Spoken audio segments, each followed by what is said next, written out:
কিছু কথাই বলবো, যদি কথাগুলো মনে হয় কাজে দেবে গ্রহণ করবেন, যদি মনে হয় সেটা প্রয়োজন নেই সেটা বাদ দেবেন। আসলে শিলচরের সাথে একটা আবেগিক সম্পর্ক আছে। দেওঘরে থাকি, মাঝে মাঝে কিছু কথা কানে আসে, কখনো আনন্দ হয়, কখনো মন খারাপ হয়। তো সেই সব পরিপ্রেক্ষিতে আমি কিছু কথা বলবো আছে। মাস দেড়েক আগে আচার্যদেবের সাথে ঘুরে গেলাম শিলচর থেকে।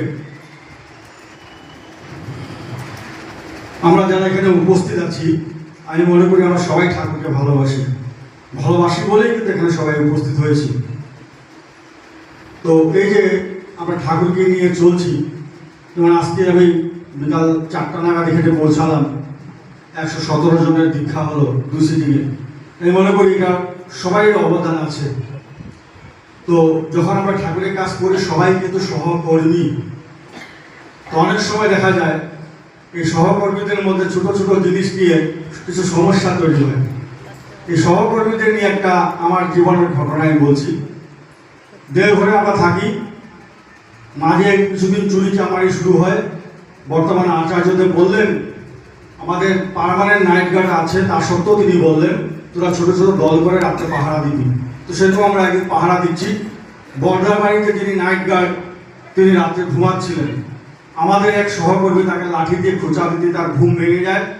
তখন তাকে বলছে মাসে মাসে নাইট ডিউটি নাম করে টাকা নিচ্ছ আর তুমি ঘুমাচ্ছ, এইটুকুই কথা। পরদিন সকালবেলা পরম পূজ্যপাদ শ্রী দাদা নাটমণ্ডপে বসে আছেন। সেই নাইট গার্ডে সেই দাদা একটা অভিযোগ করলো যে আগে রাত্রে আমি শুয়ে পড়েছিলাম, অমুক এসে আমাকে লাঠি দিয়ে খোঁচা দিয়ে এই কথাটা বললো। তো যে বলেছিল তার ডাক পড়লো। দাদা জিজ্ঞেস করলেন কি রে, তুই নাকি এরকম বলেছিস? তখন সে চুপ করে আছে। দাদা বলেন ওকে নাইট গার্ড হিসাবে কে রেখেছে? লাগে আপনি। ওকে মাসে মাইনে কে দেন? লাগে দাদা আপনি। তাহলে তুই এই কথা বলার অধিকার কোথায় পেলি?